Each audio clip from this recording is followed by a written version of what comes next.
Channel civil 2.0 के experience student. In the next few minutes मैं आज आपको बताऊंगा कि कैसे आप बिहार में ठेकेदारी स्टार्ट कर सकते हैं। बिहार में ठेकेदारी स्टार्ट करने के लिए देखिए दोस्तों, सबसे पहला चीज़ होता है कि इसमें प्राइवेट और कुछ सरकारी डिपार्टमेंट होते हैं। जैसे सरकारी डिपार्टमेंट में आप लेके चल सकते हैं RWD, CPWD, फिर आपका BCD और IOCL, BSNL, ऐसे जैसे डिपार्टमेंट है, सरकारी डिपार्टमेंट है। Department of labour resource department भी है जहां आप ठेकेदारी कर सकते हैं। और बिल्डिंग डिपार्टमेंट भी आप ठेकेदारी कर सकते हैं, जैसे RWD में भी कर सकते हैं। देखिए RWD का वेबसाइट का लिंक, और आप BCD का डिपार्टमेंट देख सकते हैं।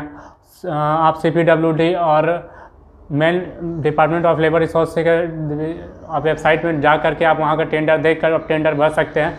देखिए दोस्तों, टेंडर भरने के लिए आपको सबसे पहले बिहार में सबसे ज़रूरी है EPF, डिजिटल सिग्नेचर, और आपके पास करेक्टर सर्टिफिकेट आपको शुरुआत में ही ज़रूरत पड़ सकता है टेंडर भरने के लिए। और उसके अलावा आपको एग्रीमेंट, लेबर लाइसेंस, ये सब का ज़रूरत पड़ेगा। जो आप सभी जब ये सब सारा चीज़ बना लीजिएगा तो इसमें लगभग आपको 70-80 पेपर हो जाएंगे बिहार का पेपर को बनाने में, क्योंकि 3 पेपर होते हैं EPF के, 3 पेपर होते हैं GST के, फिर आपके जितने भी रिसोर्स मतलब आपके पास जितने भी टूल्स है उसके गाड़ी के पेपर होने हैं। और अगर आपके पास नहीं है तो आप किसी दूसरे से रेंट जो लेते हैं उससे रेंट एग्रीमेंट, कुछ 2 पेपर एग्रीमेंट करना पड़ेगा। एक rent agreement given and tools and, और दूसरा एग्रीमेंट होगा taken sale to given and tools, जिसमें फर्स्ट पार्टी जो आपको दे रहा है वो होगा, और दूसरा आपके पास क्या चलते हैं गिवन एंड टूल, जो फर्स्ट पार्टी आप रहिएगा, और दूसरा जो दे रहा है सेकंड पार्टी में रहेंगे।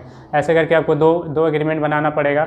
बाकी आपको एक शपथ पत्र बनाना पड़ेगा जिसमें आपको लिखना पड़ेगा कि मैं किसी भी डिपार्टमेंट में ब्लैक लिस्टेड नहीं हूँ, मैंने इससे पहले किसी डिपार्टमेंट में रजिस्ट्रेशन नहीं कराया है, मेरा कोई भी कार्य को दीवार के और या ब्लैक लिस्ट नहीं, काली सूची में नहीं किया गया है, और मेरे द्वारा दिए गए सभी तथ्य 1 से लेकर 8 तक सारे सत्य हैं। और अगर इसके अलावा कोई इसमें गलत पाया जाता है तो इसके लिए मैं संपूर्ण रूप से जिम्मेदार हूँगा। ऐसा करके एक शपथ पत्र बनाना पड़ेगा आपको करेक्टर सर्टिफिकेट बनाना होगा। और अगर आपको सर्टिफिकेट बनाना पड़ा तो अपने डिस्ट्रिक्ट के SP ऑफिस या आवास में जाकर वहाँ आप करेक्टर सर्टिफिकेट के लिए अप्लाई कर सकते हैं। बिहार राज्य में पेमेंट के लिए लेकर कोई दिक्कत नहीं होता है, पेमेंट आपको टाइमली मिल जाता है। इस लॉकडाउन के कारण हो सके कुछ डिपार्टमेंट में लेट हो रहा है, बाकी पेमेंट जो होता है आपको टाइमली हो जाता है। सिंचाई विभाग ऐसा है जो बिहार में आपको टाइम पे नहीं मिल सकता है, लेकिन बाकी सब चीज़ें आपको पेमेंट टाइम पे देती हैं। तो दोस्तों, मैं टेंडर के रिलेटेड वीडियो अपने चैनल पर बनाता रहता हूँ, और आप चैनल को लाइक सब्सक्राइब जरूर करें। और मिलते हैं अपने नेक्स्ट वीडियो में, तब तक के लिए धन्यवाद। जय हिंद।